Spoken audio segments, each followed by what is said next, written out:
우리 그 요즘 한국의 상황이 굉장히 드라마틱하게 돌아가고 있습니다. 그렇죠? 우리 한국이 참 역동적인 민족이고 우리나라가 참 변화무쌍한 그런 일들을 겪고 있는데 이 드라마가 무엇이냐라고 하는 걸 얘기할 때 이제 우리가 드라마틱하다 이런 말 많이 쓰잖아요. 근데 이거에 대한 말은 뭐 드라마에 대한 정의를 또 제가 이제 내리겠지만 우리가 소위 쓰는 말 드라마틱하다라고 하는 말은 뭔가 좀 이야기나 상황이 이 갈등이 전개되고 또 갈등이 극복되어지는 그런 이야기, 그런 부분을 이제 드라마틱하다. 이제 우리가 이런 얘기를 합니다. 그런데 사실, 이번에도 이제 이 탄핵 정국이 또 잘 모든 것이 진짜 정의롭게 다 진행돼서 이루어지길 바라고요. 평화가 다시 찾아올 수 있기를 바라고. 그리고 이제 우리 갈등 가운데 있는데 이것을 어떻게 잘 극복해 나가느냐. 이제 드라마틱한 그런 상황 가운데 있는 것이죠. 근데 그래서 그런지 몰라도 우리 한국 사람이 드라마를 굉장히 좋아합니다. 저도 이번 학기 24학년도 2학기 수업을 이 그 수업에 있어서 특별히 정년이라고 하는 그런 드라마를 가지고 세그먼트 이렇게 잘라가지고 수업 시간에 많이 사용했어요. 예, 그런 대조가 있었습니다. 여러분은 최근에 어떤 드라마를 보고 사시는지요?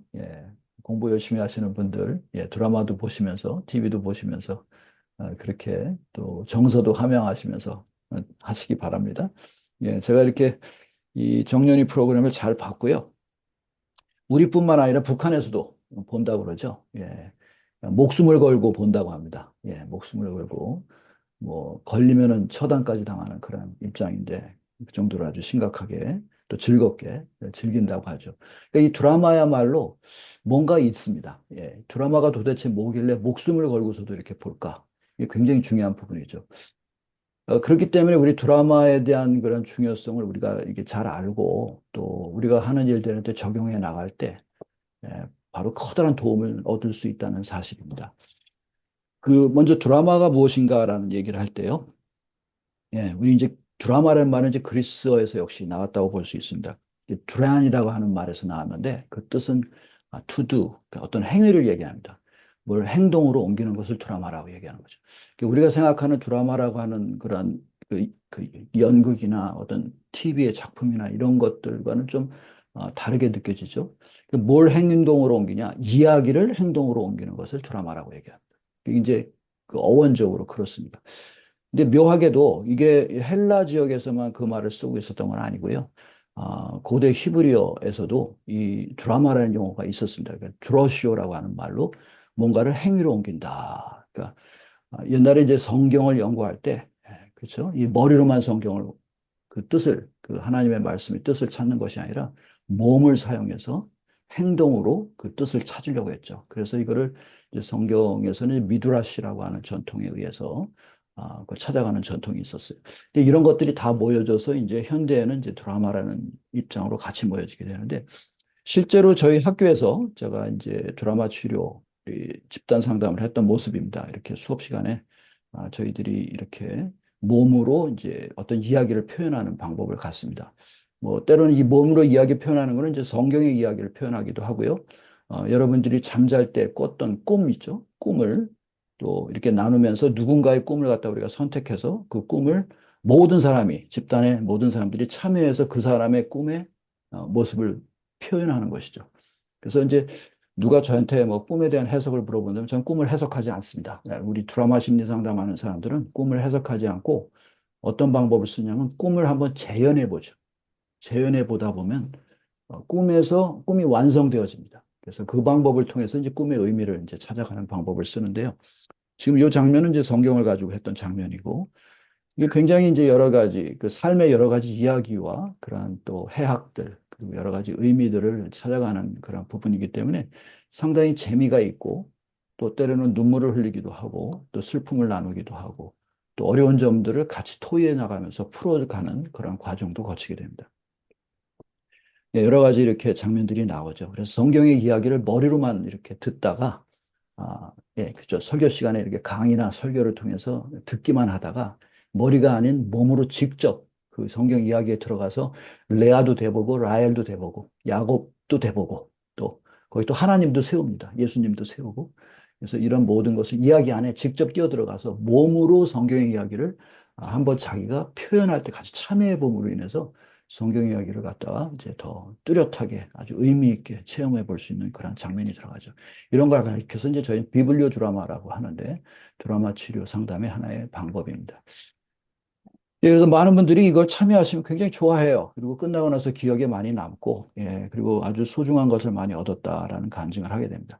그리고 나서 이제 이 모든 것이 끝난 다음에 우리가 전체가 같이 모여서 어떤 것을 깨달았는지 나누는 나눔의 시간을 갖습니다. 집단 상담의 방법을 통해서 우리가 나누게 되는데, 만약에 어떤 성경 본문에 대해서 설교자 한 사람이 얘기했다면은 아마 한 가지 정도의 주장만 가지고 50분 내내 갈 겁니다. 근데 여기서 15명, 20명, 30명이 참석하게 되면요. 30명의 이야기가 응축적으로 이루어져서 성경 한 본문이 각자에게 주는 그런 의미들을 같이 깨닫고, 같이 느끼고, 같이 공감해 가면서 위로도 하고, 새로운 힘을 같이 불어넣고, 뭐 이런 방법을 쓰게 되는 거죠. 그래서 그 의미가 굉장히 증폭되고 확대되는 경험을 할 수가 있게 됩니다. 예, 일단 그 드라마란 무엇인가라는 걸 이제 정의를 내릴 때요. 예, 아까 말씀드렸듯이 이제 드라마라는 건 어떤 이야기를 행동으로 표현하는 겁니다. 몸짓으로. 예, 신체의 이 표현 방법을 통해서 표현해 나가는 것이죠.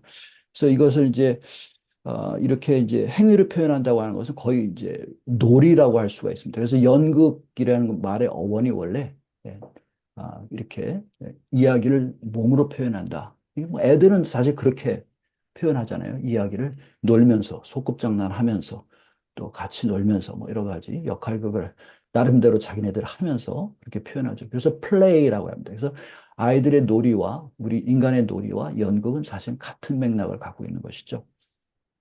그래서 그런지 이제 고대 그리스에서 드라마가 이제 처음으로 발전된 형태가 나오는데 그게 바로 이제 우리가 오늘날 말하는 연극의 이제 시초죠. 그래서 플레이라고 할 수 있는 부분인데 이게 이제 재밌습니다. 우리가 그 고대 그리스의 그 철학의 그 양대 산맥이라고 할 수 있는 이제 플라톤과 아리스토텔레스의 두 전통이 있는데 플라톤의 전통은 우리가 뭐 잘 알듯이 이데아를 찾게 하는 그러한 방법 그런 것을 가르쳤죠. 이데아라는 것은 뭐 사물의 또는 이 세상의 모든 만물의 그 본질 그걸 개념적으로 찾아가는 작업과도 같다면은 그래서 그 이데아는 진실된 세계고 이 세상에 있는 모든 거는 다 허상이다.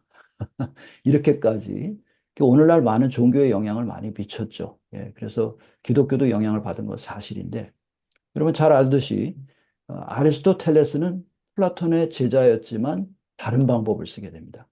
그래서 이 이데아에 반대되는 개념으로서 그 플라톤이 말한 이 세상의 이 이데아의 허상이라고 할 수 있는 이런 부분들 이게 바로 이제 어떻게 보면 그 당시 그리스에서는 이걸 미메시스라고 얘기했습니다. 그러니까 이 세상에서 나타나는 이러한 모든 행위나 모든 사건들이나 모든 그런 우리가 뭐 관찰하고 하는 모든 영역들은 사실 이데아의 그 카피에 모방한 것, 모방으로 나타나는 것에 불과하다. 이렇게 봤는데, 아, 오히려 아리스토텔레스는 이 이데아보다도 미메시스를 중요시한 거죠. 미메시스에서부터 시작해야 된다.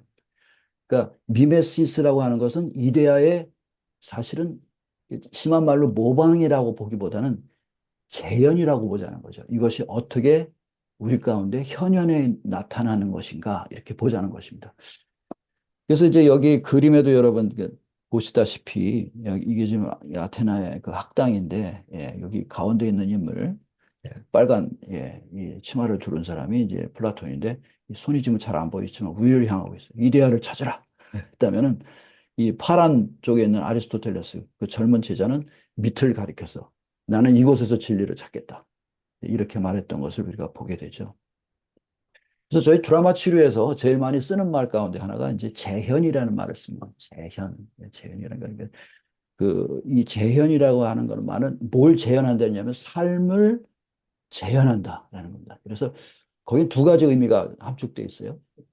재연이라는 말이 있고 표현이라는 말이 들어가서 재현이 되는 건데 그 재연이라는 것은 뭔가 어떤 일이 일어났던 것을 다시 리플레이 하듯이 우리가 보여주는 겁니다. 그렇죠? 행동으로 다 보여주는 겁니다. 그걸 reenactment, 행동으로 다시 옮기는 것. 것을 얘기하는 것이고, 그렇게 함으로써 거기서부터 드러나는 것. 그것이 바로 이제 하나의 현상이라고 그러죠. 이 현상이라는 의미는 이제 드러나는 것을 얘기하는 건데, 이 다시 행동화함으로 인해서 표현되어진 것을 우리가 참여하고 관찰하고 어떤 이렇게 함으로 인해서 뭔가가 드러나는 것을 찾아내는 행위. 이것은 이제 우리가 재현이라는 말을 써서 드라마 치료의 방법으로 사용하는 것이죠.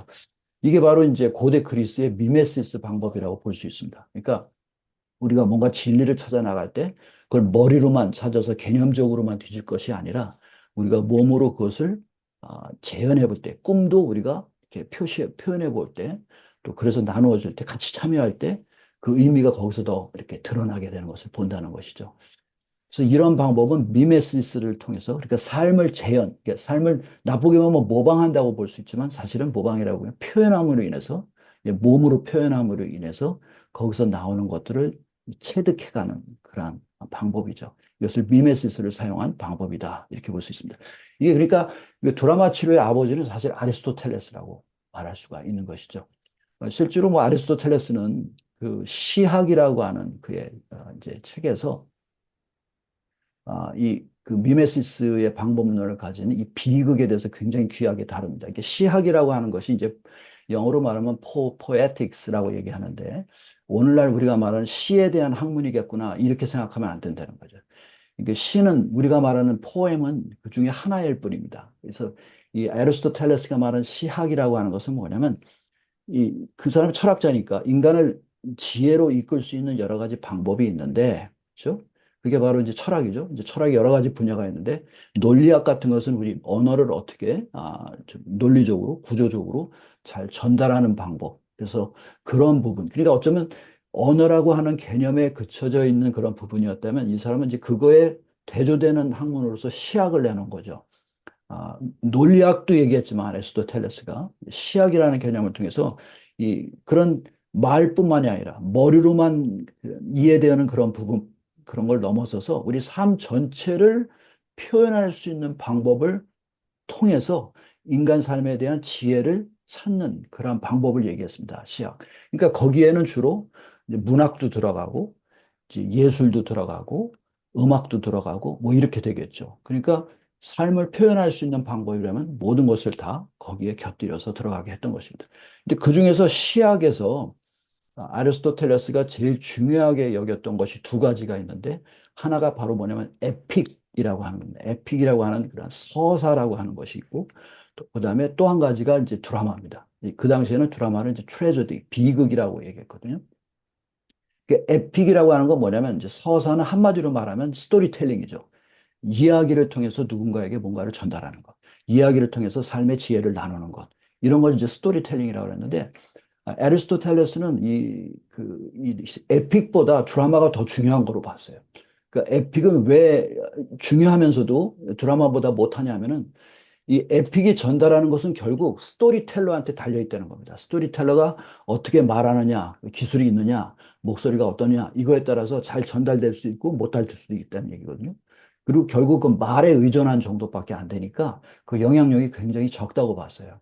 그래서 이 애리스토텔레스가 더 중요하게 본 게 뭐냐면 이 비극이었습니다. 고대 그리스의 원형극장에서 전달되던 이 비극이야말로 인간의 삶을 깨우쳐주는 굉장히 커다란 그 자원이 된다. 원동력이 된다. 그러면서 이 비극이야말로 아주 거의 완벽에 가까울 정도로 인간의 지혜를 나눠주는 방법이다라고 그렇게 봤습니다. 물론 그 희극도 얘기를 했어요. 희극에 대한 부분에 대해서도 근데 그 희극이 들어가 있는 그 시학의 그 후반부 부분이 아직 발견이 안 되고 있어요. 이 책이. 에리스토텔레스 이거 전반부, 시학의 전반부만 나와서 이제 비극이 나오는데, 근데 명시하기를 그 희극보다는 또 비극이 더 중요하다 얘기했기 때문에 일단은 이제 비극으로 드라마가 이제 나오게 됩니다. 그래서 여러분 그리스의 비극을 보면은 이제 예를 들어서 대표적인 비극이 웨디푸스 신화거든요. 그 신화들이 갖고 있는 여러 가지 힘들이 있는데 그 웨디푸스의 신화는 여러분 잘 아시지 이제 지그먼트 프로이트가 정신분석학을 시작할 때 굉장히 많이 사용을 했습니다. 그리고 그게 많은 사람들한테 꽂혔죠, 사실. 그런데 사실 프로이트는 그리스의 비극을 제대로 사용한 게 아니에요. 그 에리스토 그러니까 이 고대 그리스에 있어서 그 웨디푸스 신화의 그 진정한 의미는 뭐냐면 그 웨디푸스가 그 자신이 행한 그러니까 아버지를 죽이고 어머니를 차지한 그런 것을 자기가 깨달았을 때 프로이드가 말한 어떤 죄책감에 의해서 자기 눈을 찌르고 살게 되는 것이 아니라 자기 칼로다 눈을 도려내죠. 근데 이게 죄책감 때문이 아니라 사실은 신에게 항거하는 그런 모습이었어요. 신들 당신의 그 놀이에 우리가 이렇게 비극을 당하고 있다. 어? 그걸 항거하기 위해서 자기 눈을 도려내는 그런 것을 보여준 건데 이제 지그먼트 프로이드는 그걸 갖다가 그런 어떤 근친상간적인 그런 죄책감으로다가 이제 돌려서 얘기했는데 사실 그리스에는 수많은 그런 얘기들이 많았어요. 근친상간으로 얘기한다면. 근데 웨디푸스의 이야기는 단순히 근친상간을 얘기한 것이 아니라 인간이 맛볼 수 있는 신이 허락한 것에 대해서 인간이 맛볼 수 있는 최대의 비극을 표현한 작품이라고 하는 것이죠. 그래서 에리스토텔레스는 이 웨디푸스 신화 같은 거 여러 가지 비극을 얘기하는데 고대 그리스의 비극이 한 32가지, 34가지도 34개 이렇게까지도 보는데 제일 커다란 작품으로 이것을 봅니다. 근데 이 비극에는 이 에리스토텔레스가 굉장히 중요하게 여기면 여기는 이제 이 비극이 완성도를 높이기 위해서 그러니까 어떤 연극이 됐던 어떤 작품을 쓸 때 오늘날 이게 이제 바로 이 원칙들이 영화를 제작하는 데 있어서 아직까지도 영화 제작하는 사람들이 이것을 쓰고 있는데 첫 번째는 개연성을 둡니다. 그러니까 우리가 어떤 극본을 쓸 때 이것이 과연 진짜 우리 삶에 일어날 수 있는 얘기인지, 그죠? 삶이란 진짜 관련이 있는 것인지 그 개연성이 있어야 된다는 것을 중요시하게 하고요. 그다음에 이 구조적으로 굉장히 탄탄해야 된다고 봅니다. 이 에리스토텔레스는 굉장히 완벽주의자였어요. 그래서 이 사람이 지금 오늘날 만들어 놓은 그런 극본의 그런 구성 요소들을 가지고 아직까지도 영화 극본들을 써나가고 있죠. 그다음에 이게 한 이야기가 뭐 한 시대에서 끝나는 게 아니라 지속적으로 계속 어, 남을 수 있느냐 이런 영속성이 있는 거. 이 세 가지가 어떤 그 드라마의 굉장히 중요한 3대 요소가 된다고 이렇게 봤던 것이죠. 그래서 이 드라마 치료가 계속 이제 발전해 나가서 보는데 에리스토텔레스는 이 드라마는 인간을 치유하는 힘이 있다고 봤어요. 실제로 고대 그리스에서는 웨디푸스 신화라든지 뭐 여러 가지 그 신화가 올려져서 그 비극들이 올려지는데 그때마다 많은 사람들이 매번 똑같은 이야기인데도 참여해가지고 눈물을 흘리고 놀라고 그리고 거기서 뭔가를 깨달아서 집으로 돌아가는데 이게 감정 정화를 일으킨다는 것을 확인하게 되죠. 그래서 우리도 사실 연극 보러 가면은 굉장히 그것을 보게 됩니다.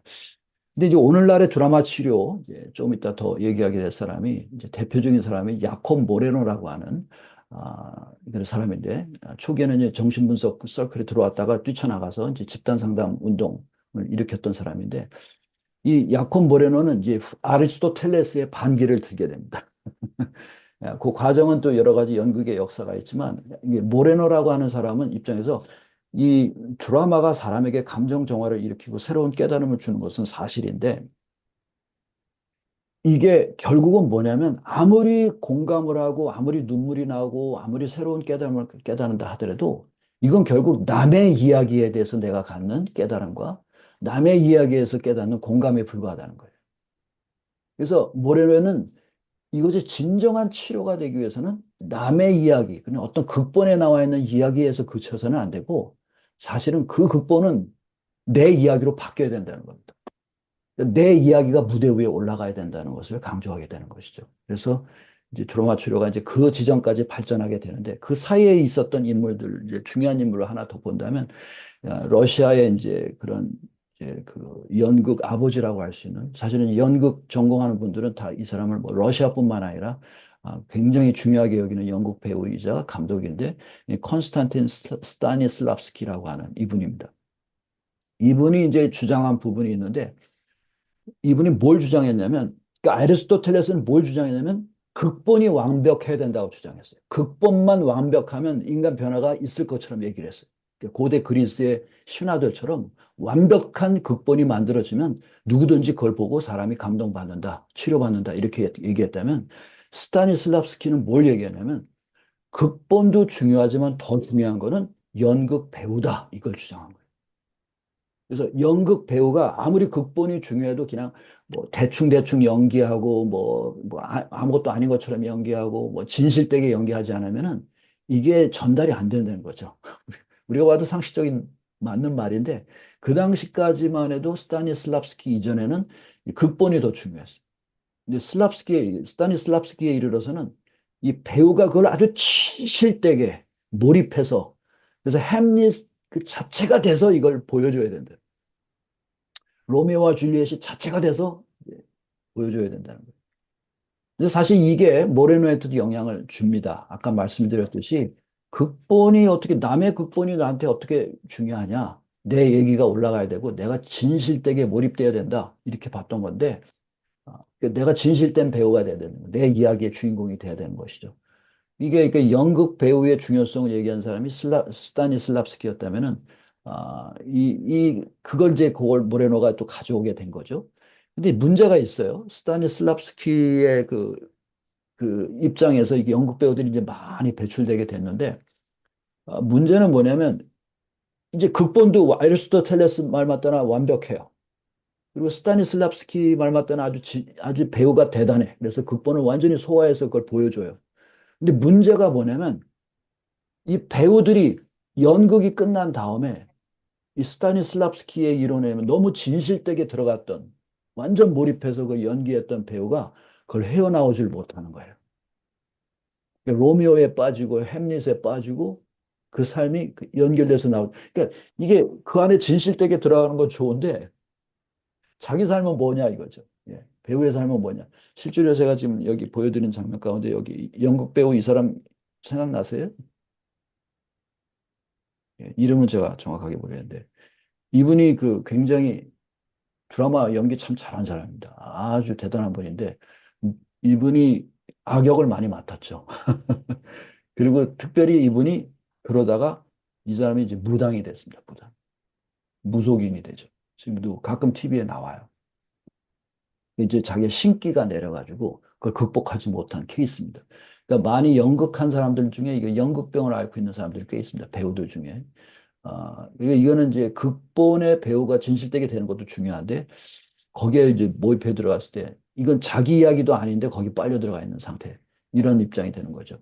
일단 뭐 이런 에피소드들이 있었어요. 근데 이제 그래서 이 모레노는 이제 뭘 주장하게 되냐면 극본도 중요하고 배우도 중요한데 더 중요한 건 뭐냐 하면은 나의 이야기다. 극본이 내 이야기가 돼야 돼. 예.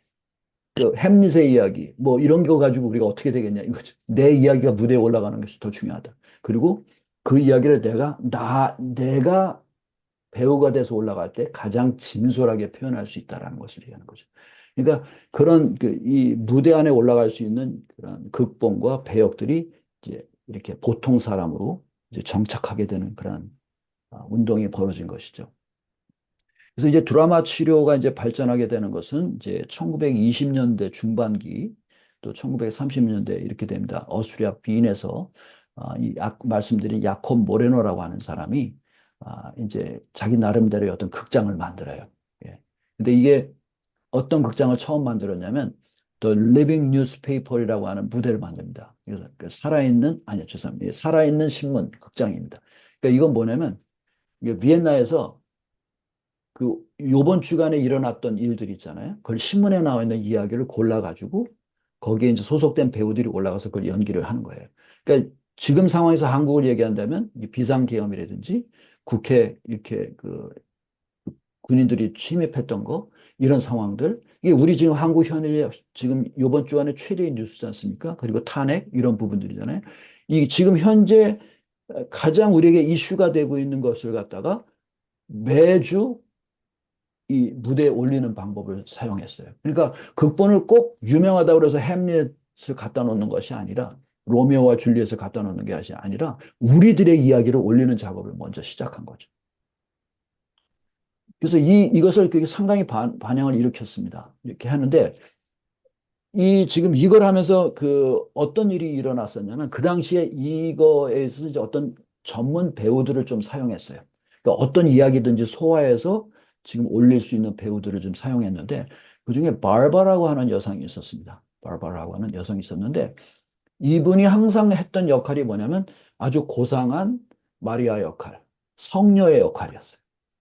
아주 성녀의 역할인데 근데 이분이 그 연극을 하다가 지나간 시간이 지나면서 막 몸이 아프기 시작하고 뭐 더 상황이 안 좋아져 가지고 자꾸 빠지게 되고 그래서 그 사람 남편한테 가서 물어봤더니 너무 아프다고 그러니까 물어봤는데 왜 그러냐 했더니 연극만 하고 오면 너무 아프다는 거예요. 그래서 모레노가 그래서 그걸 딱 보면서 왜 그런가 봤더니 이 바바라라고 하는 여인은 굉장히 화려한 여성이었어요. 이렇게 사교계에서 굉장히 화려하고 춤도 잘 추고 노래도 잘하고 막 이런 사람인데 연극의 역할에서 성모 마리아 역할만 하니까 이게 답답했던 거예요. 그래갖고 이 사람이 우울증까지 걸릴 정도. 그래서 이 모레노가 그러면 그렇게 하지 말고 자기의 역할로 하게 해라. 그래서 거기에 맞는 역할에 이제 차츰 주게 된 거죠. 활발하고 사교계의 여왕 이런 방법으로 이제 역할할 수 있도록 했어요. 그리고 이 사람이 살아난 거예요. 그래서 그때 모레노가 깨닫게 되기를 그렇다. 왜 우리가 자꾸 극본만 생각하고 극본을 그대로 재현하는 걸 갖다가 목표로 하냐. 그것보다는 우리 삶의 이야기가 올라가도록 하자. 그래갖고 이 사람이 극장을 바꿉니다. 예, 또 리빙 뉴스페이퍼의 극장에서 이 spontaneity, 자발성의 극장으로다가 the theater of spontaneity, 자발적으로 자기 오늘 이야기 올리고 싶은 사람 올라가게 해가지고 그것을 아, 드라마로 표현할 수 있도록 그 이야기를 몸으로 표현할 수 있도록 그렇게 하는 작업을 하죠. 여기 사진 보시면은 이제 여기서 보시면 모레노가 왼편에 이렇게 앉아서 지켜보고 있고 두 사람 부부싸움하는 그런 모습이라든지 뭐 이혼하기 전의 모습이라든지 이런 걸 이제 표현할 수 있도록 해가지고 거기서 이걸 이끌어 나가는 그런 치료를 하게 됩니다. 그래서 이런 즉흥적인 자발성을 가지고 이것을 하게 되면은 어떤 효과가 많이 나타나는 것을 보게 되냐면 자기가 지금까지 표현하지 못했던 거 또는 그러니까 아직 해결되지 못한 문제나 이런 감정들에 대해서 표현할 수 있는 기회가 우선 찾아오고요. 그걸 표현했을 때 굉장히 놀라운 통찰과 아주 시원하게 감정이 해소되면서 새로운 삶이 일어나는 것을 발견하게 됩니다. 근데 더해서는요, 이게 그러니까 자발적으로 이게 올라가는 거거든요. 자발적으로 올라가서 표현되어지는데 이 자발성이야말로 뭔가 새로운 것을 창조해내는 것을 알게 됩니다. 그래서 이 무대 위에 당신 올라가십시오. 오늘 누가 올라가십시오. 이거 지정해 주는 게 아니라 저희가 드라마 심리 상담할 때 보면 이 집단 안에서 뭐 게임도 하고 레크레이션도 하면서 아주 자발적인 분위기를 이렇게 키워요. 그러면 오늘 혹시 자기 얘기를 올려서 우리 한번 드라마 올리실 분 있습니까? 하면 자원하는 사람이 올라가서 하게 되죠. 물론 이제 올라간 사람이 자기 아내 같이 생긴 사람도 골라요. 또 자기 아버지 같이 생긴 사람도 고릅니다. 여러분들 난 연기도 못하는데 내가 선택되면 어떡할까? 걱정 없습니다. 대체적으로 이렇게 뽑히는 사람을 보조자라고 하는데 보조자는 그냥 그 자리에 서 있기만 하면 돼. 예. 그래서 주인공이 그 보조자한테 얘기하는 모습을 하기 위한 상대자로 거기에 서게 됩니다. 때로는 이제 주인공의 그 분신으로서 이제 더블이라고 그러는데 이 더블을 세우기도 해요. 그내 마음에 두 마음의 갈등이 있잖아요. A라는 마음과 B 마음이라는 갈등이 있다면 그걸 뒤에다가 세웁니다. 그래서 A라고 하는 갈등 요소와 B라고 하는 갈등 요소 또는 내가 표현하지 못한 거 너무 무서워서 표현하지 못하는 그런 부분들 뒤에 분신을 세워갖고 나를 도와주어서 그것을 표현할 수 있도록 하기도 하죠. 이런 방법으로 하는 거 모두 자발적으로 이루어집니다. 그래서 이렇게 함께 참여하게 될 때 여기서 엄청난 그런 창조가 일어나는 것을 경험하게 되죠. 사실 이제 그 중에서 또 한 가지 개념이 바로 이제 잉여현실이라고 하는 개념인데요. 이제 잉여현실이라는 개념이 이제 드라마 치료에서 모레노가 발견한 개념인데 surplus reality라는 말을 씁니다. 그러니까 여러분 이제 잉여 자본이라는 말이 있었죠. 이것도 사실은 이제 칼 마르크스의 그 이론에서 갖고 온 거예요. 모레노가. 우리가 이제 그 프롤레타리아에게 자기가 돌아갈 마땅히 가야 될 그런 자본을 돌려주는 의미에서 그 부자들이 착취한 그런 것들을 이제 잉여 자원이라고 그랬는데 이제 그런 의미에서 좀 벗어났지만 모레노는 얘기하기를 우리가 현실을 살아갈 때 이 현실이 전부가 아니라는 거예요. 우리 현실 또 한 가지 현실을 우리가 아주 좋은 현실을 갖고 다니는데 되게 그것을 우리가 여러 가지 이유로 못 들어갑니다. 근데 그 현실을 들어갔다 나오면 그것을 경험하고 나면 우리에게 힘이 생기고 또 정서가 안정되고 굉장히 우리에게 베네핏이 돼요. 예를 들어서 그런 잉여 현실의 대표적인 게 뭐냐면 음악을 듣는다든지 미술을 본다든지 연극에 참여한다든지 영화 보고 온다든지 이런 거 들어갔을 때 우리가 우리 실생활과 좀 다르지만 그 안에 제공되어지는 그 현실을 맛보고 오면 굉장히 커다란 변화가 일어나죠. 예배도 잉여 현실이라고 얘기했습니다. 그러니까 종교적인 행위도 우리가 들어가서 경험하고 나오는 거죠. 이거 초현실주의와 차이가 있습니다. 초현실주의는 의식이 없는 상태를 얘기하는 거예요. 무의식 상태인데, 그러니까 체면 같은 거죠. 이 잉여 현실은 의식과 무의식이 공존합니다. 우리 예배 때 무의식 속으로 빨려드는 거 아니잖아요. 우리 의식이 있습니다. 그대로 있는데 의식을 넘어선 또 하나의 현실을 우리가 체험하면서 나오는 거죠. 이걸 치료에다가 도입했습니다. 그러니까 드라마에 올려진 현실은 사실 잉여 현실인데, 그러니까 내가 살아보지 못한 삶을 살 수 있게 해주는 거예요. 기회를 주는 겁니다. 그러니까 내가 그때 경험했었지만 그때 내가 어려서 할 말을 제대로 못했다든지 어떤 가해자가 나한테 피해를 줬을 때 그때 하지 못한 얘기가 무엇이었었는지 지금 현재 그걸 재현함으로 인해서 들어가서 가서 야, 이 개새끼야! 라고 한마디 하고 나오면은 마음이 풀리죠. 그걸 못해서 여지껏 응어리진 사람들이 많아요.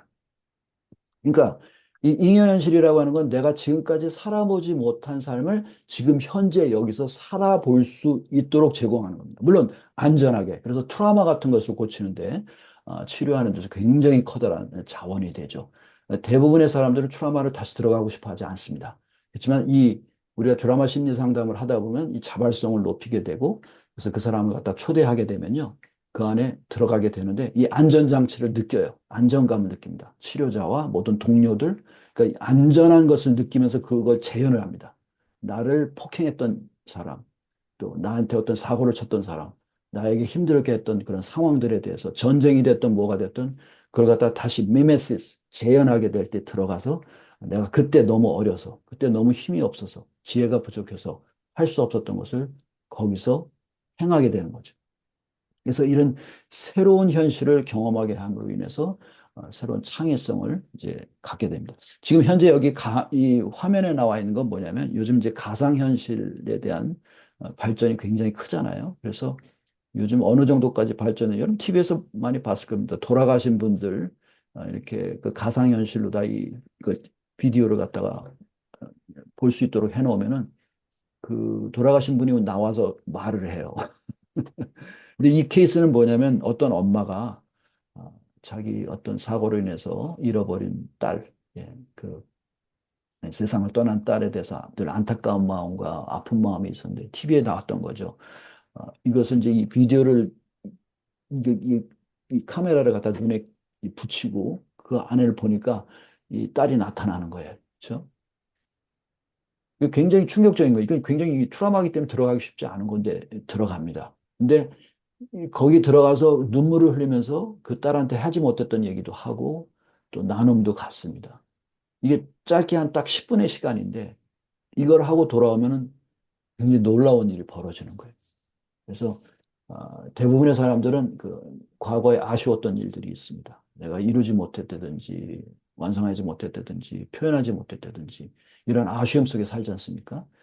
그런 안타까움도 잉여 현실 속에서 이렇게 이제 우리가 달래고 또 이렇게 증상을 감소시킬 수 있는 그런 경험을 할 수가 있게 되는 것이죠. 이것뿐만 아니라 이제 미래에 대한 것도 합니다. 미래도 내가 앞으로 5년 후, 10년 후에는 어떤 사람으로 살 것인지 미리 무대에서 한번 그것을 경험해 볼 수 있도록 하고 그래서 그것을 통해서 새로운 각오를 가지고 나아갈 수 있도록 하는 그런 방법도 하죠. 또 역할 연습도 합니다. 내가 회사에서 사장님한테 맨날 왕따 당하고 있는데 또는 진상 손님을 만날 때 내가 너무 힘든데 알바 현장에서 이걸 미리 여기서 연습해 갖고 들어갈 수 있게 해주는 거죠. 이런 방법을 통해서 잉여현실 속에서 이런 새로운 치유와 새로운 능력을 배양해서 세상으로 나갈 수 있도록 도와주는 그런 행동을 하게 되는 것이죠. 제가 너무 좀 말이 빠르죠? 해야 될 얘기가 너무 많아가지고. 예. 이어서 하는 그 교회에 관련된 부분은 이제 사진 많이 보여드리면서 설명하겠습니다. 근데 하여튼 이런 부분들이 있다는 것을 이제 기억하시면서요. 드라마 치료에 대한 부분, 뭐 이거 다 할 수는 없고 어떤 주요 개념들만 지금 잠깐 설명을 드렸습니다. 그러니까 이제 잉여현실 기법이라는 것은 말씀드린 대로 내 속에 존재하지만 아직 살아보지 못한 삶, 그것을 지금 이 자리에서 경험해서 들어갈 수 있도록, 경험할 수 있도록 안전장치로 제공을 하고, 그래서 그것을 통해서 내 감정 정화는 물론이고, 새로운 통찰력을 기르고, 세상을 담대하게, 용기 있게 직면할 수 있는 그런 부분을 키워주는 작업이죠. 그래서 이제 저희 드라마 치료할 때 이제 항상 하는 얘기가 있습니다. 이 모레노는 사실 프로이드의 수업을 들었던 사람이에요. 그랬는데 하도 기이한 사람이었습니다. 굉장히 그래서 프로이드가 한번 붙잡고서 수업 끝난 다음에 도대체 너는 뭐 하는 사람이냐? 하고 물어봤대요. 그 학생한테. 그랬더니 모레노가 하는 말이 프로이드 박사님, 저는 프로이드 박사님은 당신 연구실에서 사무실에서 이 사람들이 이야기를 들으면서 그걸 갖다 분석해가지고 꿈을 해석하시지요. 근데 저는 다릅니다.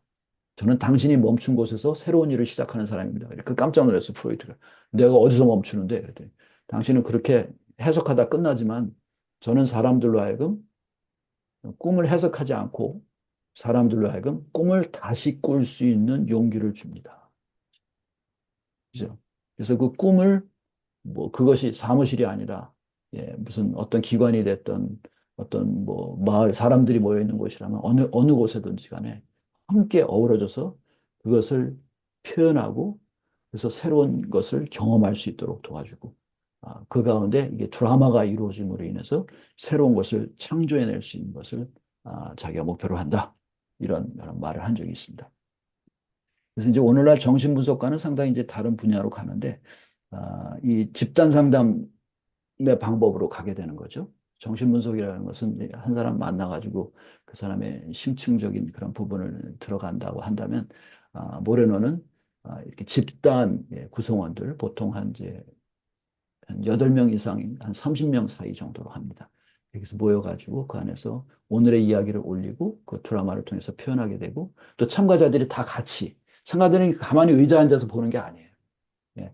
그런 사람들이 있을 수 있어요. 다 올라갈 수는 없으니까. 근데 누구든지 선택받을 수 있고 뭐 앉아 있을 수도 있어요. 그렇지만 다 같이 감동하고 다 같이 이야기 안으로 빨려 들어가고 또 어떤 때는 내가 하고 싶으면 뒤에 뛰어 올라가서 그 사람의 분신이 돼서 어깨에 손잡고 그 사람을 표현해 주기도 합니다. 그래서 이게 전체 이야기가 돼버려요. 한 개인의 이야기가 아니라 전체가 같이 풀어가는 이야기가 돼서 어떤 하나의 꿈을 완성시키는 그런 작업과도 같습니다. 그래서 이것을 저희가 이제 체현화의 작업이다. 몸을 사용해서 표현하는 방법. 그래서 그 몸을 사용해서 뭔가를 표현해 나갈 때 거기서 얻어지는 새로운 경험과 의미 이런 것을 찾게 되는 작업이라고 할 수가 있죠. 우리 성경으로 말하면은 이 체현화야말로 가장 기독교적인 또 그런 메시지입니다. 예, 우리가 믿는 하나님은 저기 위에서 앉아 있는 분이 아니라 이 땅으로 내려온 하나님이죠. 우리 육신의 옷을 입은 하나님을 얘기합니다. 그래서 성육신이다 이렇게 했죠. 육신을 이루었다. 예, 그러니까 이 드라마 치료가 요구하는 게 우리가 상담을 할 때 그냥 말로만 하고 이러는 것이 아니에요. 개념만으로 다 사람을 고칠 수 있는 머리만으로 고칠 수는 없다는 거예요. 이게 몸을 통해서 우리가 표현해 나갈 때 체득되어지는 거죠. 몸이 그것을 새롭게 얻어들이고 새롭게 발견하는 과정을 갖게 되는 것입니다. 그래서 요즘의 상담 기법은 가만히 앉아서 말만 하는 게 아니라 이제 신체 활용, 표현 이런 쪽으로 많이 가게 되죠. 그래서 신체 표현, 이제 예술 쪽을 많이 도입해서 저희가 상담을 하게 됩니다. 이것이 이제 우리가 드라마 치료에서 쓰는 방법이라 할 수 있고요. 물론 뭐 여기에 따른 여러 가지 기법이나 이런 내용인데 그것은 뭐 제가 오늘 소개해 드릴 수는 없고 다만 이 부분들이 이제 교회 안에 어떻게 들어오게 됐는지 이런 부분을 제가 이제 잠깐 더 소개해 드리고자. 예, 제가 말이 빠르고 지금까지 진도가 많으니까 정신없이 했는데 뭐 잠깐 질문 있으시면 하시고 또 뒷부분으로 넘어갈게요. 뒷부분은 뭐 사진 중심으로 다 보여드리는 거니까 네, 어렵진 뭐, 않습니다. 말 속도 괜찮습니다. 저는 글쎄. 괜찮은데, 네, 우리, 그 예, 저희가 그 뭐야 미메시스 개념을 사실 제가 이제 성서학에서 미메시스 비평을 많이 한국에 예, 소개를 했거든요. 네. 그것도 이제 아까 제 모방, 근데 또 이제 그 연극에서 또 그걸 활용한다는 게 굉장히 좀 흥미로웠습니다. 네. 네, 감사합니다. 우리 뭐 조 박사님이야 이제 고대 그 그리스의 사상을 많이 연구하셨고 또 그게 이제 성서 안으로 어떻게 영향을 줬는지 또 많은 연구를 하셨기 때문에 예, 즉각적으로 미메시스에 대해서 얘기를 하십니다. 그리고 그 감사합니다. 예배에 대해서 잠깐 예, 얘기하셨는데 잉여현 씨라고 예배를 좀 더 설명해 주시면 좋겠는데 음, 그, 그 예배에서의 중요한 경험은 현실화거든요. 현실화. 그러니까 음. 지금 여기에서 뭐 예를 들어서 성만찬이나 유월절하면 지금 여기에서 뭐 네, 재현이라고도 할 맞습니다. 수도 있고 예, 예, 그러니까 이거든요. 네, 성마찬을 집례할 때 그렇죠. 그렇게 저 예배학에서 그렇게 설명을 한다면 지금 예, 잉여현실한 개념을 좀 다시 좀 설명해 보실래요? 예. 뭐 저희들이 하는 방식으로만 설명할 게 아니라 저도 이제 뭐 목사고 저도 목회를 하면서 성찬식을 많이 해본 입장이고 진행했던 집례했던 사람 중에 하나인데 뭐 우리 나 박사님은 예배학자시니까 더 잘 아시겠지만 저도 미국 가서 놀랬던 게 뭐냐면 그 성례전을 할 때 상당히 생생하게 그것을 실감나게 하잖아요. 그렇죠? 예. 한국에서 있을 땐 뭐예요? 예배 의식서 하나 딱 들고 그냥 읽어 나갔습니다. 주로 개념들 그리고 주께서 잡수던 날밤에 떡을 떼다 제자들에게 주시면 말씀하셨습니다. 이거 다 읽어 난 다음에 이게 하나 잠깐 들고 뭐 예수님의 몸입니다. 뭐잔 하나 조그만 거 하나 들고서 예수님의 피입니다. 저는 이게 물론 거기에 상징은 다 있지만 굉장히 개념 중심의 그런 성례전이었어요. 제가 느낄 때는. 미국에서는 어떤가요? 우리 목사들이 그걸 할 때 주께서 잡히던 날 밤에 떡을 들어 하늘을 향하여 축사하시고 떼어 제자들에게 주시며 말씀하셨습니다. 너희들은 이것을 받아 먹어라. 이것은 너희를 위하여 부서지는 나의 몸이니 이것을 행할 때마다 나를 기억하라. 이런 제스처라든지 이 몸으로 표현되어지는 이런 모습들이 굉장히 그 개념이 아니라 개념이 몸으로 옮겨진, 몸으로 실천되어진 그런 모습이거든요. 그러니까 그것을 우리가 함께 참여하는 사람들이 전에는 성경을 읽기만 했었는데 성경 안으로 들어가서 몸으로 경험하게 되는 거예요. 물론 실제적으로 성례전은 그 일단 맛을 보게 되고 마시게 되니까 이게 몸 안으로 들어가는 우리 설교 들을 때랑 다르잖아요. 그렇죠? 설교들이랑 다르게 성례전에 참여함으로 해서 우리 몸이 느끼는 바가 있고 경험하는 바가 있거든요. 이제 이렇게 해서 새로운 경험을 갖다 우리가 하게 됩니다. 그래서 이런 부분들이 바로 하나의 또 이제 우리가 성례전에서 볼 수 있는 그런 잉여현실이라고 할 수 있죠. 그래서 아까 말씀드린 잉여현실이라고 하는 개념은 무엇이냐면 우리가 일상적으로 살아가면서 아직 살아보지 못한, 예, 아직 살아보지 못한 그 경험 안으로 들어가서 그것을 살아봄으로 인해 지금까지 나를 묶어두고 있던, 나를 옥죄고 있던, 아니면 해방시키지 못했던 그런 부분들을 그것을 벗어나. 그렇다고 해서 내가 없어지는 건 아닙니다. 내가 확장되어지는 경험이죠. 그래서 확장되어지는 경험을 통해서 새로운 것을 경험하고 나오게 되는 현실을 잉여현실이라고 그랬습니다. 그래서 그것이 뭐 물론 이제 예배에 있어서는 성례전이 이렇게 되고 또 예배 자체도 될 수 있고요. 아까 말한 심리치료 현장에서는 이제 뭐 트라우마가 될 수 있고 트라우마 현장, 뭐 전쟁터라든지 자동차 사고라든지 아니면 무슨 폭행의 피해자가 됐을 때든지 이런 부분들도 들어가서 새로운 경험을 하고 나올 수 있는. 그러니까 잉여현 씨는 한마디로 말해서 아직까지 살아보지 못한 그러한 삶을 살아보는 경험을 하고 그곳에서 새로운 체험을 해가지고 나오는 경험을 얘기합니다. 결과적으로는 나를 확장시키는 경험이다. 이렇게 얘기가 되죠. 감사합니다. 예, 예배학 입장에서 또 물어봐 주셔서 감사합니다. 예, 그러면 뭐 일단 뭐 우리가 교회에서 이걸 어떻게 적용할 것인가 한번 좀 보시고 아, 얘기를 좀 더 나눌까요? 요거는 뭐 그냥 그림 사진들 보여주는 정도로 해서 여러분에게 소개하겠습니다. 그래서 이제 이 드라마 치료라고 하는 방법이 이제 어떻게 교회 안에서 사용될 수 있느냐 이게 이제 관건인데 저희들은 이제 비블리오 드라마라고 하는 방법을 통해서 이것을 도입하고 있습니다.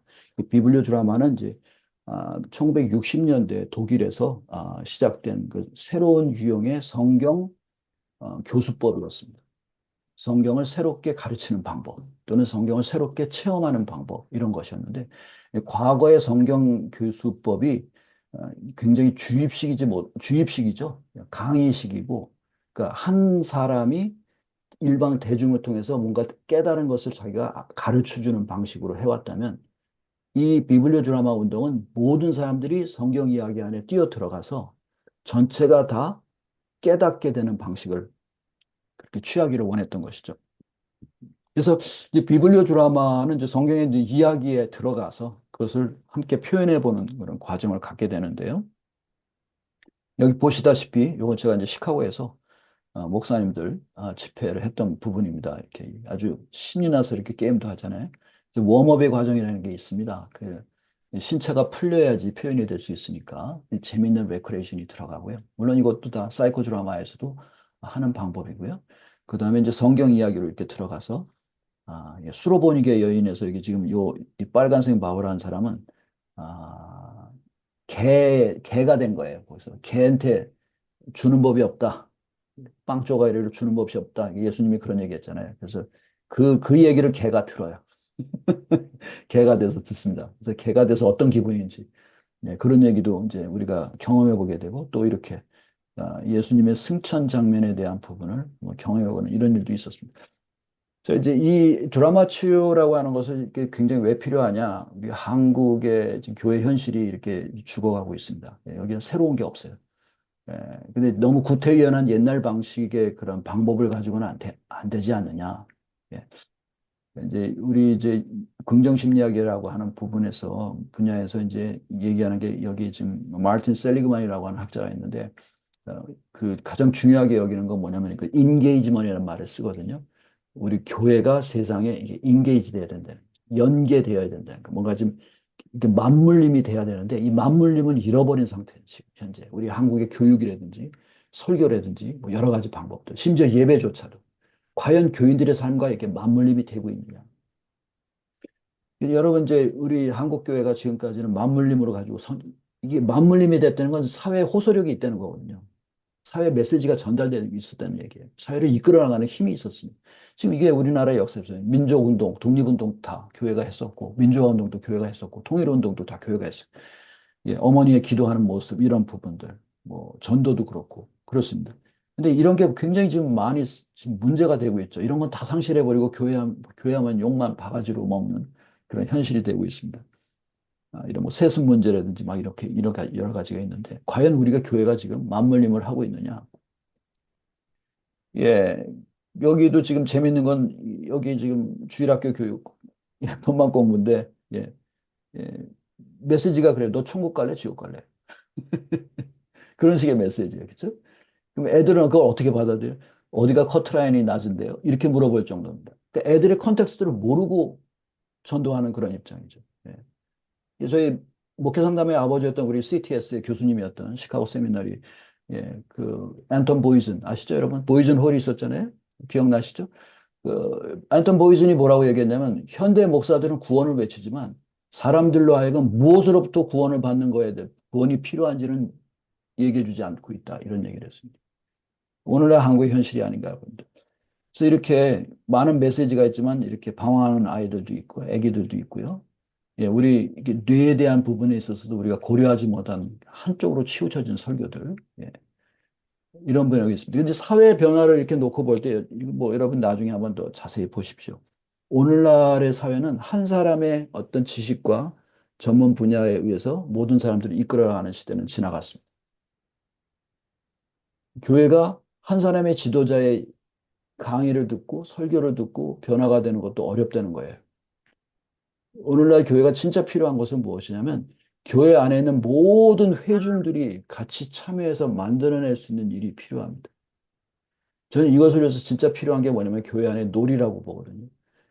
사람들이 생각하지 못해 어떻게 교회 안에서 놀 수가 있을까?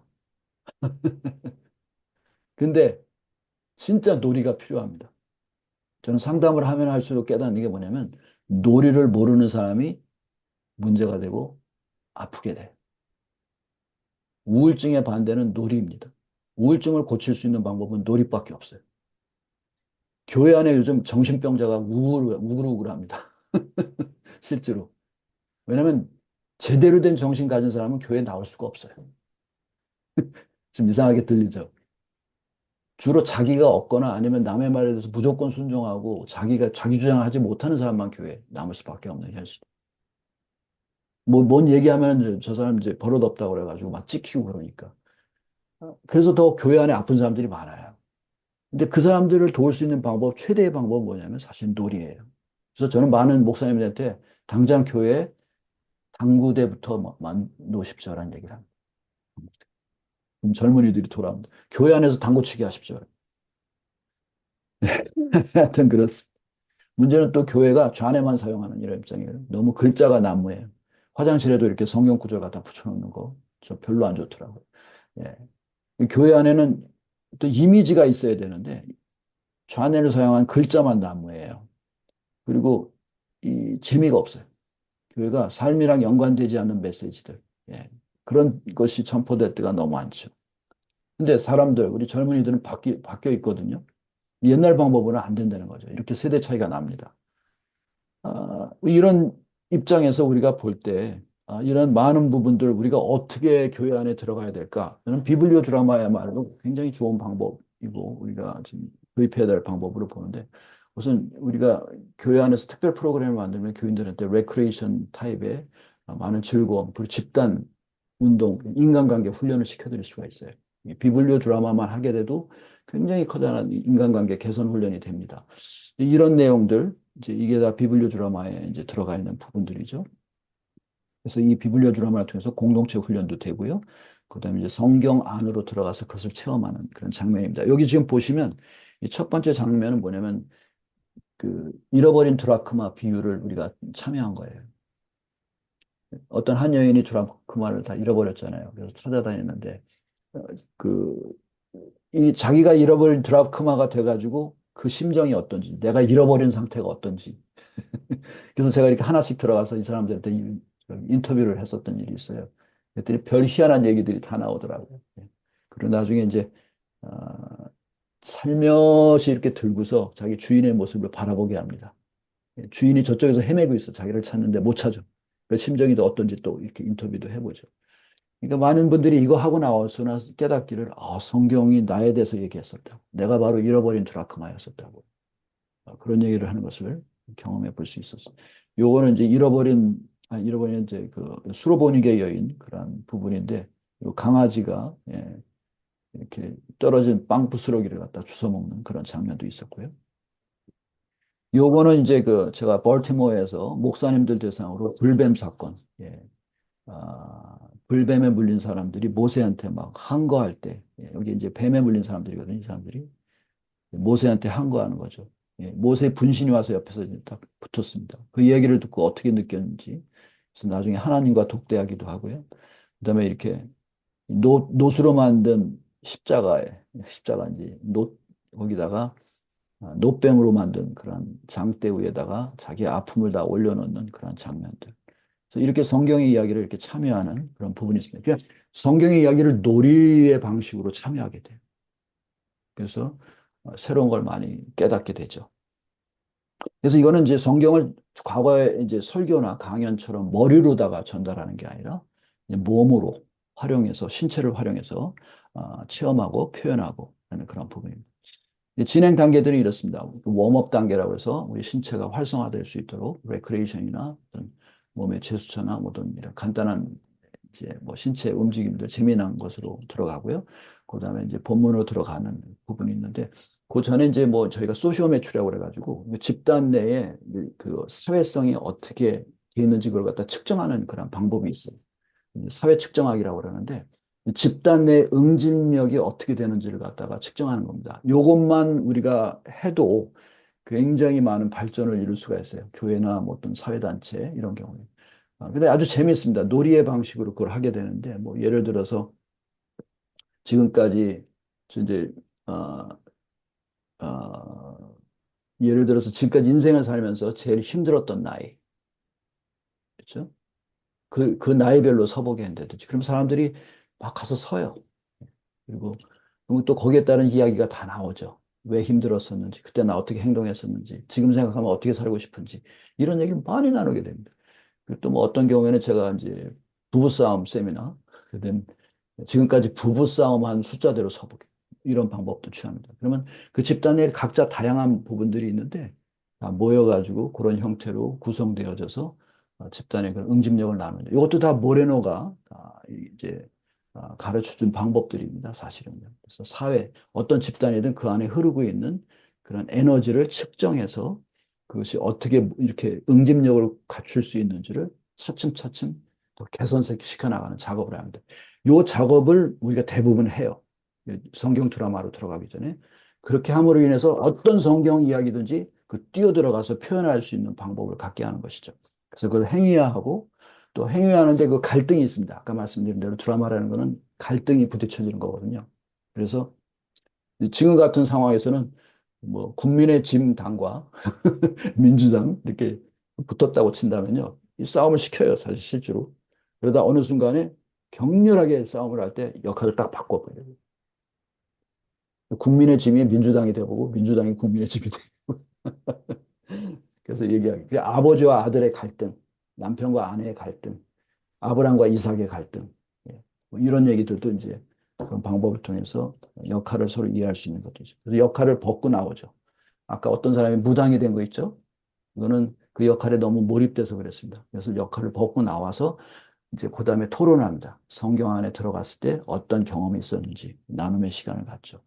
이러한 이제 방법으로 저희가 써서 이렇게 소그룹도 토의도 많이 하고 성경에 들어갔다 나오기도 하고 뭐 이런 방법이 있습니다. 그래서 인간 내면에 흐르는 저항과 갈등을 우리가 성경으로 표출할 수 있도록 성경 이야기 가운데 어떤 때는 레아와 라헬의 그런 갈등 또는 뭐 야곱과 에서의 갈등 성경에 수많은 갈등들이 있어요. 그게 사실은 우리 인간의 갈등에 굉장히 흡사합니다. 그래서 성경 이야기는 우리 모든 삶의 이야기를 거의 다 비춰주고 있거든요.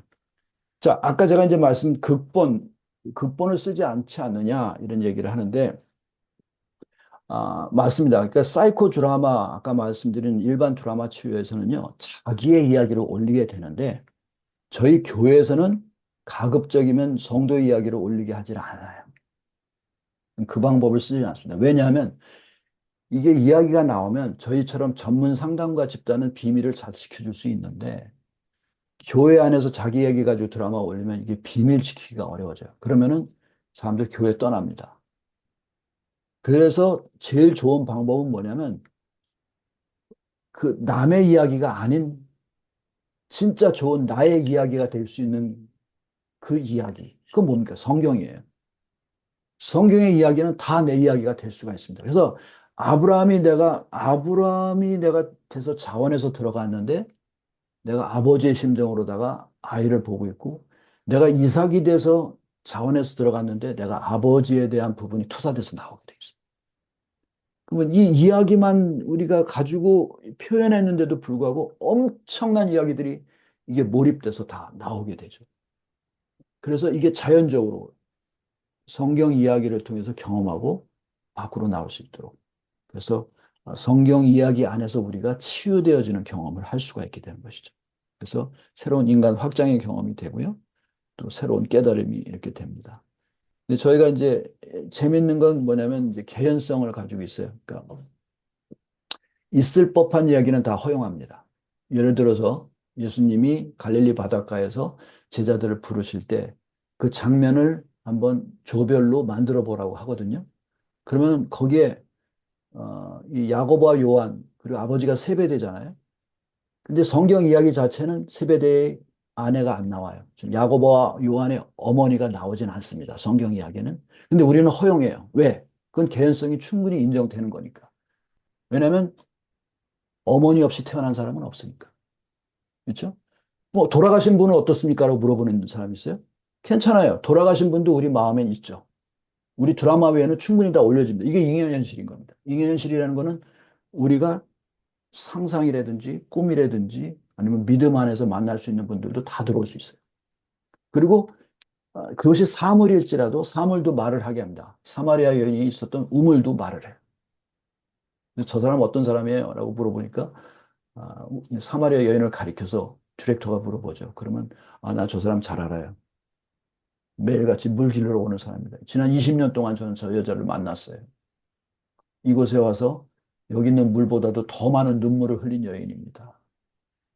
이런 걸 갖다가 사마리아 여인이 듣게 하고 같이 공감할 수 있는 기회도 주고 그렇습니다. 그러니까 이런 개연성 있는 부분, 창조적으로 나오는 부분들은 다 허용을 합니다. 다만 성경의 그 핵심적인 이야기를 벗어나는 이야기는 허용하지는 않죠. 뭐 예를 들어서 지금 이 본문은 예수님의 부활을 얘기하고 있는 건데 부활이 없는 것을 드라마로 올릴 수는 없어요. 부활을 부정하는 것을 올리지는 않습니다.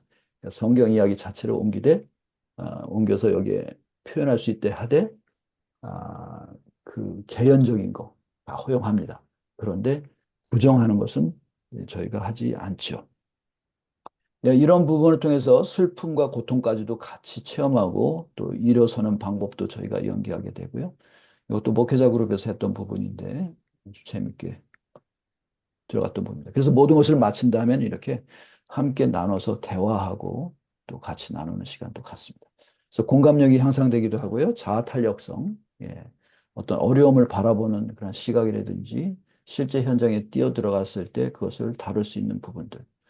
예, 무엇보다도 의사소통이 됩니다. 이걸 하고 나면 교회 내 목사님과 장로님들의 갈등, 또 뭐 여러 가지 갈등 이런 부분들이 굉장히 자연스럽게 해소가 돼요.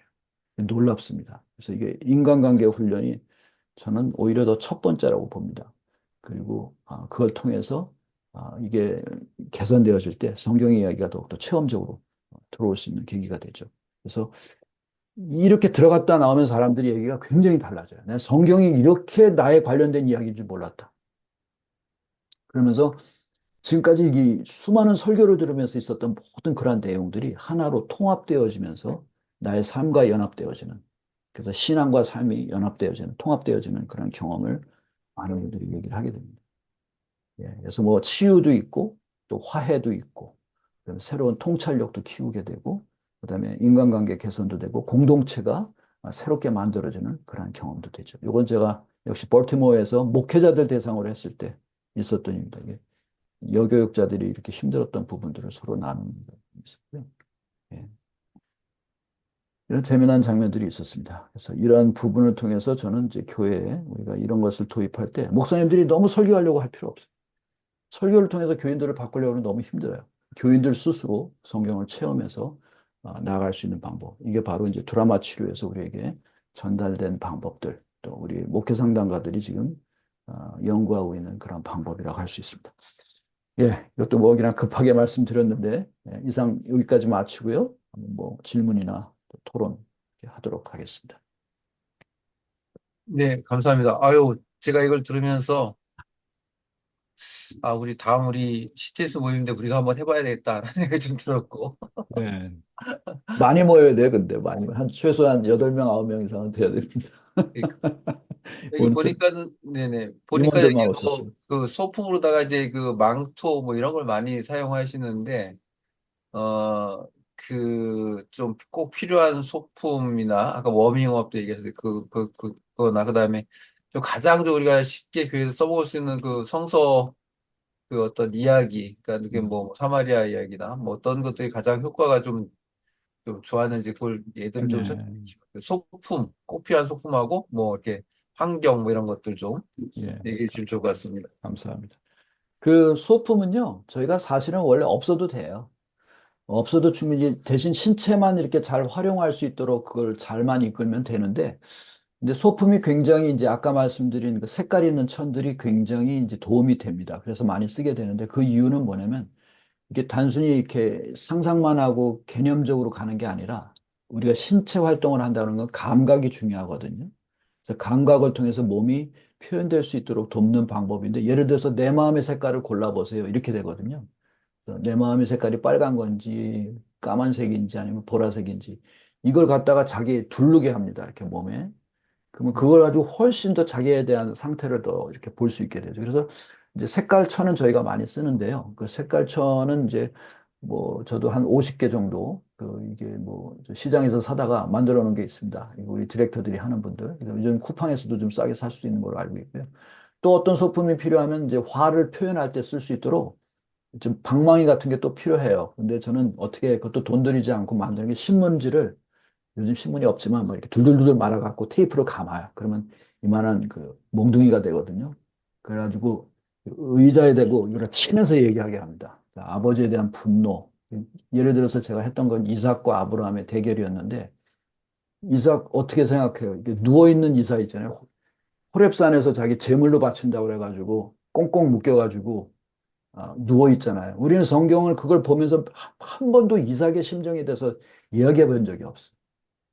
그래서 꽁꽁 묶여 있는데 가가지고 물어봤더니 심정이 나 지금 이거 너무 미치겠어요. 이거 지금 풀려줬으면 좋겠어요. 그래서 이거 풀어줬어요. 그랬더니 뭐 아버지 어떻게 생각해요? 아버지 너무 싫어요. 예? 근데 이럴 줄 알았어요. 나를 이 모양으로 한마디도 얘기 안 하고 이렇게 할 줄 알았어요. 그래서 그 아버지한테 하고 싶은 말 있어요? 내가 하고 싶은 말 맡아. 자, 한번 표현해 볼래요? 몽둥이 주고 의자에 대고 때리면서 얘기하라고. 어? 막 나오는 거예요. 물론 이삭이 아버지한테 아브라함한테 하는 건데 자기 얘기 다 나오죠. 그랬던 장면도 있고요. 그러니까 아들과 아버지의 갈등 그런 거. 그러니까 성경에는 수도 없이 많은 이야기가 있기 때문에 이제 그 저를 초청한 팀이 어떤 것 때문에 초청했는지 제가 봅니다. 그래서 예를 들어서 주로 교회에서 초청했을 때는 이제 목사 어떤 지난번에 교육자회 대구 김천에 가가지고 제가 했었는데 거기는 목사님들과 사모님들이 왔었거든요. 그분들은 이제 목회에 대한 응어리진 게 많아가지고 거긴 제가 불뱀 사건 가지고 얘기했어요. 교인들이 와서 자꾸 막 항의하고 그러는 부분을 표현할 수 있도록 그런 게 있는가 하면 신학교에서는 예수님이 제자들을 불렀을 때 그 장면 그리고 금을 버리고 나올 때 아버지가 막 반대하고 엄마가 반대하고 막 그러는 장면들이 이제 연출되거든요. 그게 야고보와 요한이 이제 경험했던 그런 부분이기도 합니다. 보여주는 거. 그래서 애들이 너무 놀라는 거죠. 이게 성경 구절은 한두 구절이었는데, 예? 그물을 던지고 예수님을 따랐더라. 뭐 이 말이었는 줄 알았는데, 이 한 문장 안에 이 엄청난 이야기들이 들어있는 줄 몰랐다는 거죠. 그리고 또 한 가지, 뭐, 이제 예를 들어서, 이 형과 동생의 갈등도 야곱과 에서가 있고요. 뭐, 그리고 용서라는 주제, 그런 거, 요셉과 형제들의 그런 장면도 할 수 있고요. 저 같은 경우는 이제 미국 가면 수련회 저 이제 그 전교인 수련회 제가 이렇게 가게 되면 설교는 뭐 새벽 기도만 하고 나머지 아침 순서, 오후 순서, 저녁 순서를 다 야곱 시리즈로 합니다. 또는 요셉 시리즈로 해요. 요셉이 태어날 때부터 뭐 형들한테 팔려나가는 장면, 애굽에서 장면, 그다음에 뭐 총리가 되고 그다음에 형들 만나는 장면. 또 야곱도 마찬가지. 팥죽 사건, 그다음에 그것을 떠나서 하란으로 가는 장면, 그다음에 거기 가가지고 그 레아와 라헬을 갖다가 아내로 맞이하는 장면, 그게 되게 재밌어요. 레아와 라헬이 바뀌잖아요. 그거 굉장히 재밌습니다. 그리고 그다음에 이제 나와서 야복강에서 자기 형을 만나야 되는 장면, 뭐 이런 것들을 하면요, 교인들이 이 5번의 비블리아 드라마 체험을 통해서 야곱의 일생을 쫙 한번 체험해 보는 거거든요. 그러면 그 끝나고 나서 이 경험을 얘기하면 거기 대부분 뭐 내 얘기가 나왔다 이런 얘기. 그래서 그 지금 어디서 어떻게 불러주느냐에 따라서 거기에 맞춘 성경 본문을 이제 제가 고릅니다. 그래서 그걸 가지고 이제 자유롭게 표현할 수 있는 방법은 제가 이제 만들어서 이제 제공하게 되는 것이죠. 우리 홍성보 선생님도 우리 하니까 한번 어떤 비블리오 드라마 했는지 한번 좀 우리 목사님들한테 좀 나눠주십시오. 교수님들, 목사님들. 그 예전에 그 이제 말씀 씨앗을 뿌리잖아요. 음, 예, 청년부 수련회 가서 그걸 가지고 한번 해본 적이 있었거든요. 저희는 그때는 이제 조각으로 음, 진행을 했었어요. 조각이라는 거는, 이 드라마라는 거는 이제 또 스토리가 있는 이야기를 펼쳐지지만, 조각이라는 것은 한 장면을 음, 이제 몸으로 만드는 걸 뜻하거든요. 거기서 이 어떤 그 씨를 뿌리는 사람의 심정, 음, 또는 또 그 씨앗이 그 바위나 또는 자칫을 맡고 있는 것들을 뚫고 나와야 되는 그 어려움과 고통들, 이런 것들을 같이 나누고 경험하면서 참 놀랍고 많은 경험들이 나왔던 것 같고요. 또 이제 그렇게 그런 맛에 씨앗이 뿌리지 않도록 막으려고 하는 음, 그런 친구들도 등장해서 나오기도 하고, 어, 참 놀라운 경험들이 있었고, 또 이제 찬양으로 하기도 합니다. 음, 찬양으로. 그래서 뭐 보혈을 지나 뭐 이런 찬양을 할 때 찬양을 드라마로 표현을 하는 음. 그런 것도 경험을 해봤고, 예. 참 파워풀한 것 같습니다. 아, 아주 그 교회 실질적으로. 살 때 인원 제한이 좀 있나요? 예를 들면 이제 아까 뭐 8명 이상 된다 그러면 뭐 어떤 교회는 뭐 한 뭐 100명이 넘어가는 교회에서도 그걸 할 수가 있나요? 아, 일단 저는 이제 100명이 넘어가면 그건 강연이 되기 때문에요. 그건 쉽지는 않습니다. 근데 제가 그러니까 이 성경 이야기까지 들어가지는 않지만 인간관계 훈련을 위해서 그 소시오메트리라고 하는 사회성 훈련 그 부분은 광주에서 음, 청소년들 대상으로 250명을 놓고 한 적은 있습니다. 음, 이제 그거는 이제 우리 여기 홍 선생님은 이해하겠지만 이제 소시오 매출이라고 그래가지고 인간관계 개선을 위해서 저희가 이제 하는 방법들이 있거든요. 예, 굉장히 애들이 좋아해요. 그래서 그런 방법을 쓰면은 많은 선생님들이 얘기해, 아니 애들을 다룰 수 있는 방법 이런 게 있다는 걸 몰랐네요. 그리고 또 집단 내 이런 게 흐르고 있다는 걸 몰랐네요. 그래서 제가 항상 강조하는 게 우리 신학대학원의 그 수업 중에 집단 상담이 빠져 있다는 게 참 이상한 거예요. 목회자들은 사실 집단을 다루는 사람들이거든요.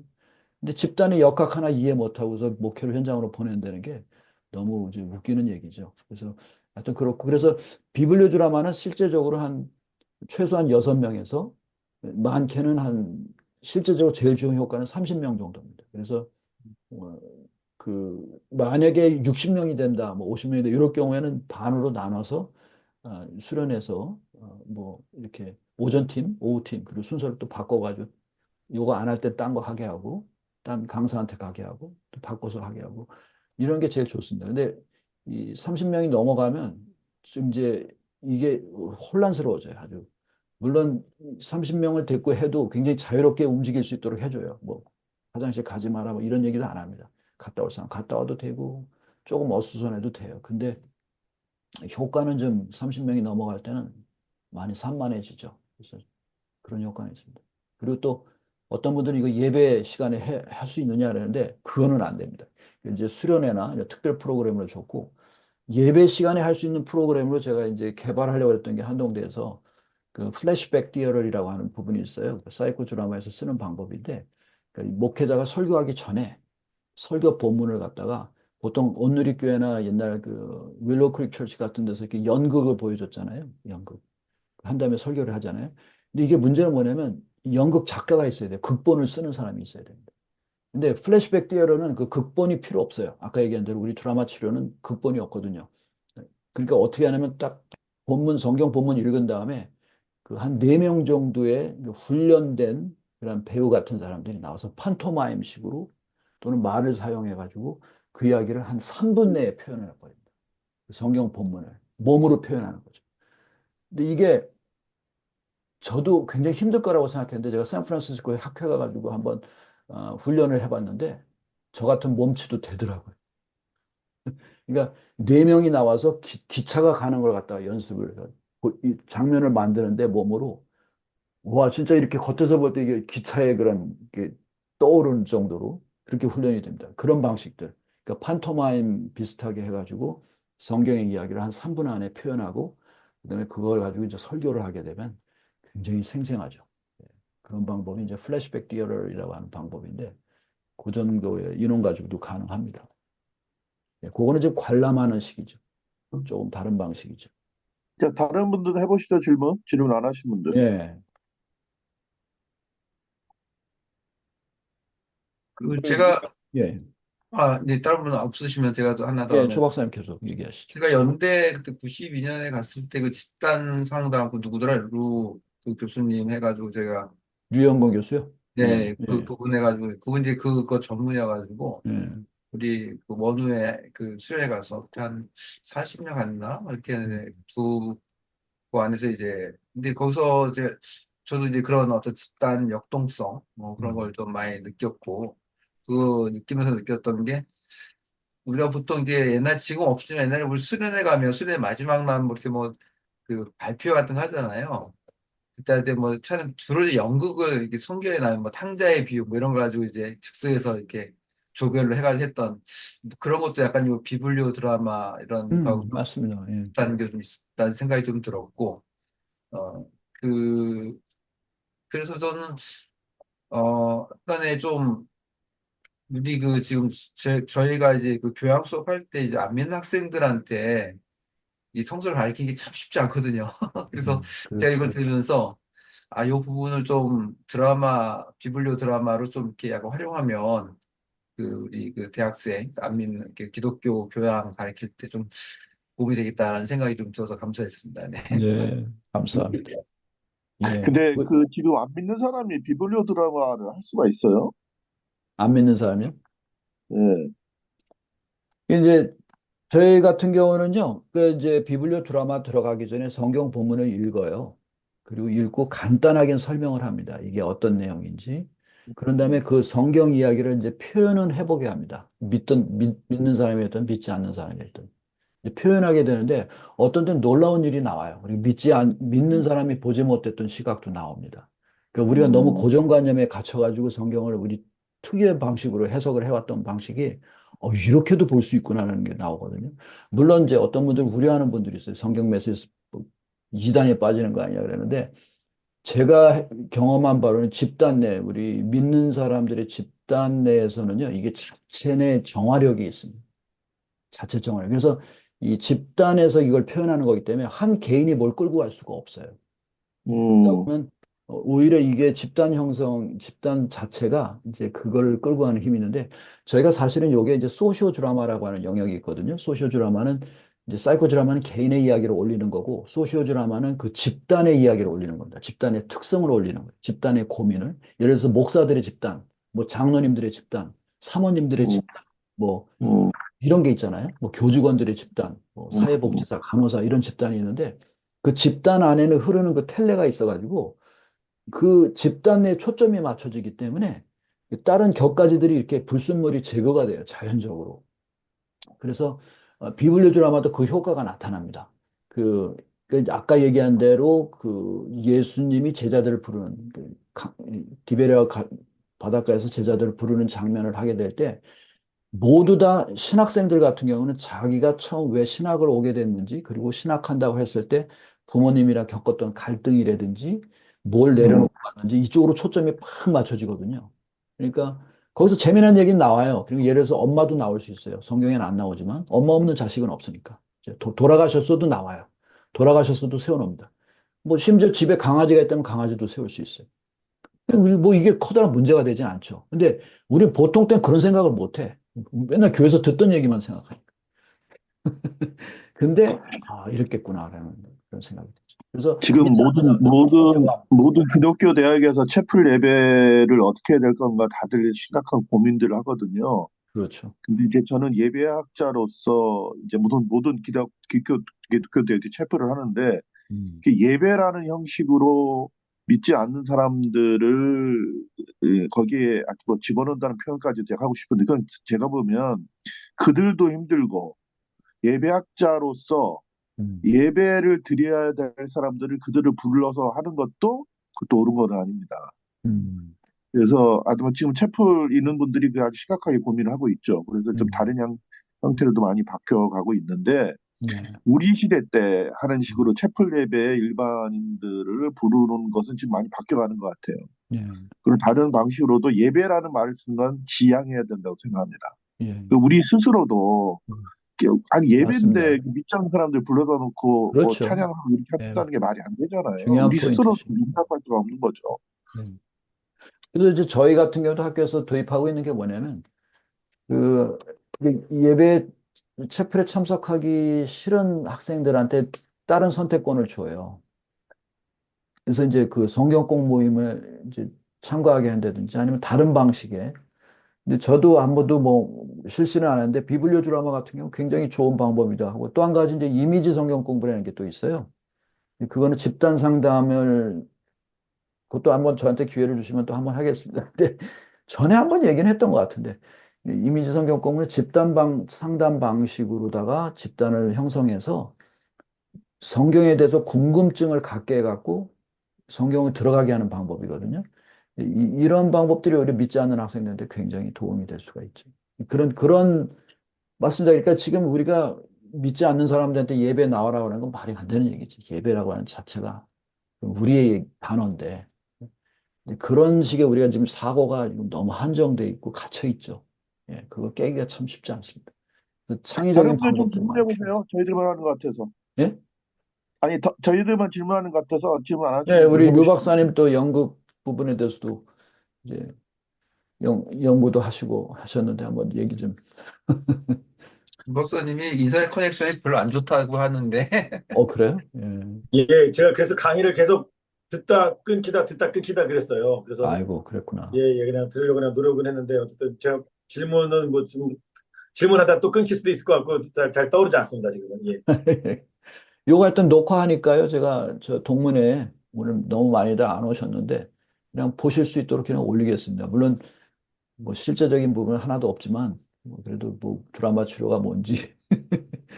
뭐 굉장히 많이 도움이 됐어요. 우리 성서 그러세요. 해석이나 또 우리 그 설명이 성경을 이제 좀 효과적으로 알리고 그다음에 그 아까 말한 그 자발성을 끌어내는 어떤 교회 내에서 굉장히 중요한 저는 도구라고 생각이 들고 음, 어, 그리고 제가 그 이제 예배도 몸에 대해서 뭐 그저 황교안 쓰셨던 그 책을 되게 흥미있게 많이 봤는데 메릴 봉티모 연결된 예. 근데 이제 몸의 신학, 몸의 철학 그 얘기들 많이 하고 있는데 그래서 제가 이제 좀 주제 넘는 거지만 트라우마도 좀 공부를 하고 있어요.